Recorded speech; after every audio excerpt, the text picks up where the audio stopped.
তথ্য উপদেষ্টার কথায় যখন বললেন যে উনি তো বলেই দিয়েছেন যে মামলা কেন হবে উস্কানিদাতা, তো এখন যদি সরকারের সিদ্ধান্ত হয় যে উস্কানিদাতা সাংবাদিক হলে বা মানে সেটা অভিযোগ প্রমাণ হওয়ার আগেই গ্রেফতার করতে হবে তদন্ত না করেই, তাহলে সেটাই হচ্ছে।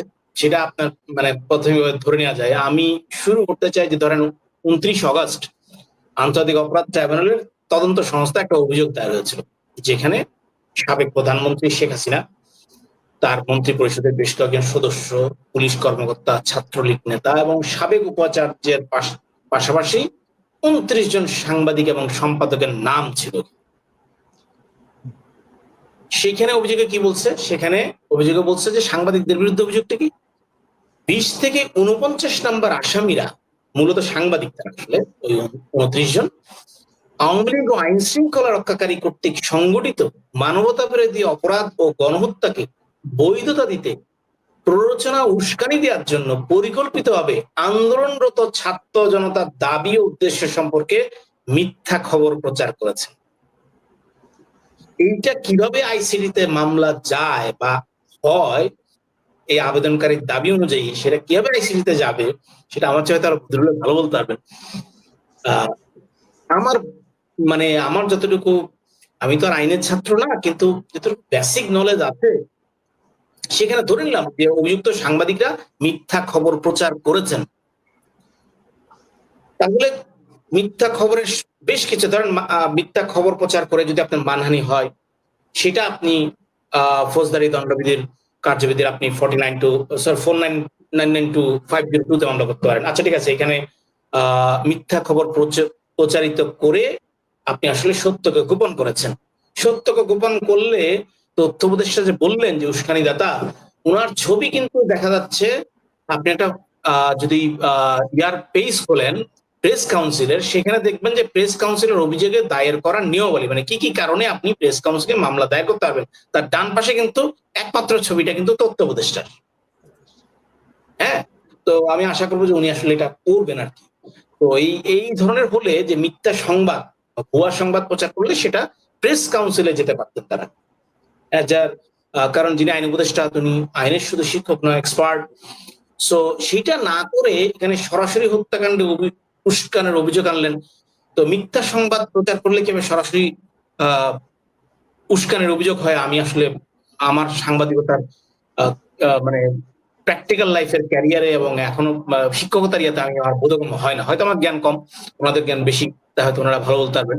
হ্যাঁ, এবং মজার বিষয় কি, পরে কিন্তু সাংবাদিকরা নিউজও করেছেন যে আসামিদের যে তালিকা এখানে করা হয়েছে, বাদীকে জিজ্ঞেস করছে আপনাদের চেনেন? না, আমি চিনি না। বাদী উত্তর দিতে আমি চিনি না। হ্যাঁ, অন্য মামলা যেভাবে করা হয়েছে সেটার হুবহু কপি পেস্ট করা হয়েছে, এখন পত্রিকায় কিন্তু নিউজ আসছে।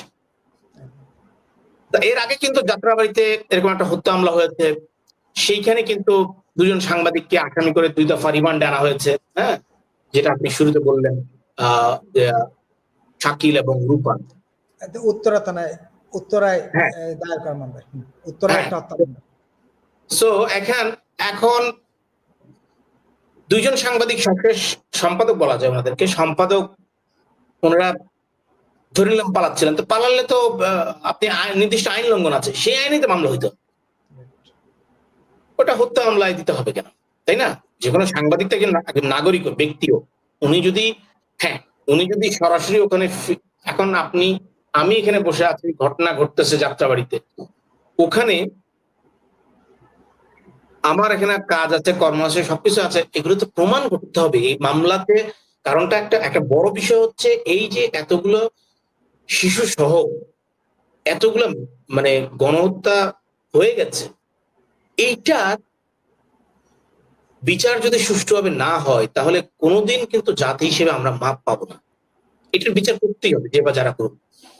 হ্যাঁ, এখন সেখানে প্রত্যেকটা ঘটনা আলাদা আলাদা সুনির্দিষ্টভাবে ধরে এটা স্পেশাল টিম গঠন করে প্রাইমারি তদন্ত শেষ করে দেন কিন্তু এফআইআর করলে, কারণ আগে সংরক্ষণ করা দরকার ছিল সুষ্ঠু ময়নাতদন্ত রিপোর্ট থেকে শুরু করে আলামত গুলা, যেটা বেসিক একটা মামলা প্রমাণের জন্য। কারণ এটা তো কোর্টে যাবে, কোর্ট কিন্তু আপনার আমার আবেগের কথা বুঝবে না, তাই না? সুষ্ঠু বিচার ব্যবস্থায়, কারণ কোর্ট অ্যাডভার্সারি রোল প্লে করে। সে দুপক্ষের বাদী বিবাদী সাক্ষীদের উপস্থাপনার পরিপ্রেক্ষিতে সে কিন্তু একটা সিদ্ধান্তে আসবে। সে কিন্তু ঘটনাস্থল দেখেনি, জানেও না, জানবেও না, জানার চেষ্টাও করতে হবে না। এটাই নিয়ম। সো এই অ্যাডভার্সারি রোল প্লে করতে গেলে কিন্তু সরকার পক্ষকে, মানে বাদী পক্ষকে স্ট্রং এভিডেন্স দাঁড়া করাইতে হবে এবং তাদের সাবমিশন গুলো খুব স্ট্রং হইতে হবে। কিন্তু যেখানে গোড়ায় গন্ডগোল যেটা বলে যে বিসমিল্লাহ স্টার্ট করলেন আপনি, রং স্টার্ট। এটা কিন্তু আমরা বলছি না, লয়াররা বলছেন, এক্সপার্টরা বলছেন, খুবই সিনিয়র লয়াররা বলছেন, এক্স জাজরা বলছেন, ইভেন যিনি সংবিধান সংস্কার কমিটির চিফ ছিলেন, ইস্তফা দিয়েছেন, তিনিও কিন্তু কয়েকদিন আগে বলেছেন যে এই ধরনের মামলাগুলোর টিকার অবকাশ নেই। তো যেহেতু এই ধরনের হচ্ছে, তার মানে ধরে নেওয়া যায় যে একটা হেনস্থা, প্রাইমারি যে হেনস্থা করার জন্যই আসলে এটা করা হচ্ছে। এখন প্রশ্ন আসে যে আসলে যেমন চিফ অ্যাডভাইজার কিন্তু তার প্রথমে বিদেশি কূটনীতিকদের সাথে, তারপরে জাতির উদ্দেশ্যে 2 দফা ভাষণ। প্রথম দফায় যদিও মিডিয়া সংস্কার নিয়ে কিছুই ছিল না, শুধু একটা লাইন, একটা লাইন দুবারই ছিল, সেটা হচ্ছে বাংলাদেশের গণমাধ্যমগুলো যাতে স্বাধীনভাবে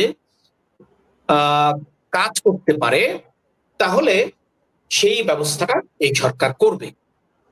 এখন এই ধরনের মানে শুধুমাত্র মব একটা অভিযোগের ভিত্তিতে প্রমাণ ছাড়া, ধরে নিলাম এখানে আপনি যদি 10 জনকে অ্যারেস্ট করেন, সেখানে যদি একজনও নিরাপরাধ থাকে, তাহলে কিন্তু সেটা একটা ধরনের অপরাধ। হ্যাঁ, আরেকটা হচ্ছে এই ধরনের ম্যাসিভ অ্যারেস্ট করার ফলে সাংবাদিকদের মনে আরেকটা ভীতি সঞ্চার হতে পারে যে আমি যদি এখন কোন ধরনের ভুল করি, বা এখন কোন ধরনের ইভেন ভুল নাও করলে, ঠিক আপনি দেখবেন অনেকগুলো সংবাদের কিন্তু টোন খুব মাইল্ড হয়ে যাচ্ছে, ল্যাঙ্গুয়েজ গুলা খুব মাইল্ড হয়ে যাচ্ছে। আপনি আগে যেই সন্ত্রাসী শব্দটা ব্যবহার করছেন ভাঙচুর করলে, সেটা এখন করছেন না, সেটা বলছেন হয় হট্টগোল, হইচই হয়েছে। এই যে এই প্রবণতাটা কেন আসছে? কারণ আগে মানে 15ই আগস্টের আগে পর্যন্ত 2015 সালতে পার্টিকুলারলি, মানে 14 সালের ইলেকশনের পরে বাংলাদেশের স্টেট অ্যাপারেটাস গুলো ট্রিমান্ডাস প্রেসারে ছিল। হ্যাঁ, এইটা শুধু ট্রিমান্ডাস প্রেসার শুধু যে সাংবাদিকদের ফোন করে তা না, যখন সে রিপোর্টারকে মানাতে পারতো না স্টেট অ্যাপারেটাস গুলা, তখন সে যেত এডিটরের কাছে, এডিটরকে মানাতে পারতো না, তখন সে ধরতো মালিককে, মালিক যখন মানতো না, তখন মালিকের কিন্তু অন্যান্য সিস্টার অর্গানাইজেশন গুলোকে ধরতো।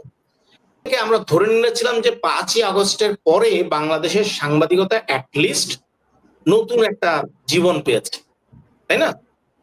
যেটা সেটা আরেকটা ব্যাখ্যা আছে। আমরা আসলে একটা সময় এই বিপদটা নিজেই ডেকেছিলাম, স্টেট অ্যাপারেটাসের বিপদগুলো আমরা নিজেই ডেকে এনেছিলাম, সেটারই ফল ভোগ করেছিলাম।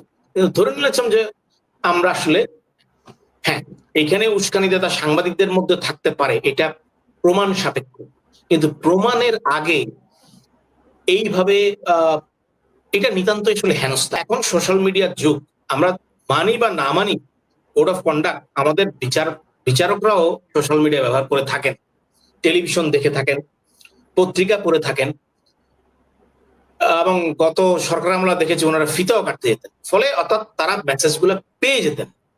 এখন একজন সরকার প্রধান বা সরকারের প্রভাবশালী মন্ত্রী বা উপদেষ্টা যখন বলবেন যে ওদেরকেও ধরা হবে, তখন কিন্তু এটা বিচার ব্যবস্থার উপর চাই বা আপনি চান বা না চান, একটা আরোপিত এক ধরনের মানে নিবর্তন চলে আসে, প্রভাব চলে আসে, নিবর্তন না বললে একটা প্রভাব চলে আসে। সেই প্রভাবটা কিন্তু স্বাধীন বিচার করার ক্ষেত্রে ভয়ানক রকমের ইম্প্যাক্ট। আর এমনিতেই গত 5 আগস্ট থেকে আমাদের মধ্যে যে মবকে খুশি করার, যে মবের মূল লোক আমরা বলছি, এটা মবকে খুশি করার একটা টেন্ডেন্সি সব সেক্টরে তৈরি হয়েছে। এটা সরকারের সচিবালয়, যমুনা থেকে শুরু করে সচিবালয় তৈরি করে, শিক্ষা প্রতিষ্ঠান থেকে শুরু করে বিচারালয়, সব জায়গায় হচ্ছে যে মব যদি খেপে যায় তাহলে তো বিনাশ হয়ে যাবে। হ্যাঁ, তো ফলে এইভাবে আপনি নিরপেক্ষ বিচার করতে পারবেন না, এটা হবে না।